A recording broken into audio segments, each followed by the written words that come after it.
Okay. And can you see just by somebody experiencing their own emotion, just the flow-on effect it has on others? Just by doing that. Yeah. What's happening with the foot, AJ?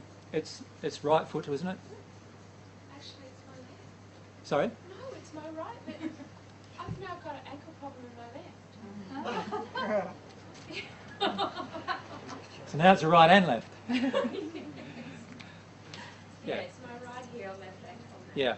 Now, this is where it's very important that you don't get really intellectual about this. You could then say, I'm getting worse.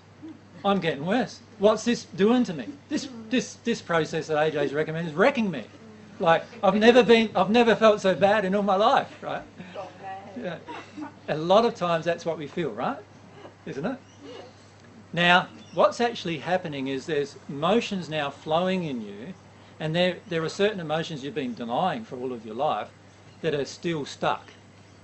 And you'll start feeling these because you're becoming more and more aware, right?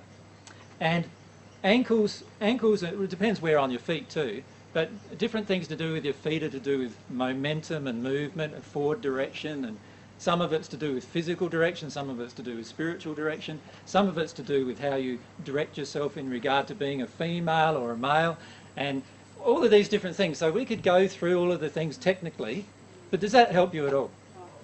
It doesn't really, does it? Right, let's look at how am I feeling about this pain? Let's go into that. Yeah. I am cranky that all the jobs I've set myself that I want to achieve, that I am unable to do so. Right, okay, so there's a big emotion. Yeah. So get cranky, you know, get out the baseball bat or whatever, and away you go and yell and scream at the universe about, I'm doing this emotional work now and look at me, I can't get anything done. And, you know, really just go with that emotion and connect to the grief that's underneath that. Does that make sense? I mean, I'm not that cranky. You're allowed to be cranky. No, that sounds great. I can just lie around and have some people bring me tea and, you know. That's cranky. Yeah. Well, basically that's saying everyone else has to look after me now. This is great. Like that. Yeah. So what's the emotion there being driven? This feeling that I've looked after everybody else all my life, about time somebody looks after me.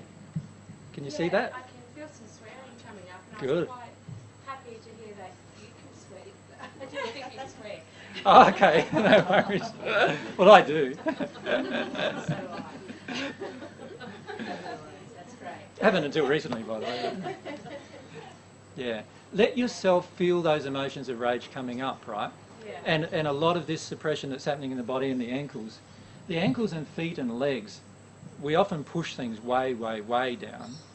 And what I've found is I had huge amounts of pain in my legs.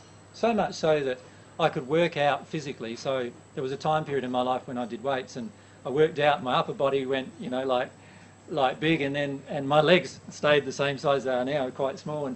And nothing changed in my legs because there was just so much emotions in my legs that my body couldn't even recover from them physically. Yeah.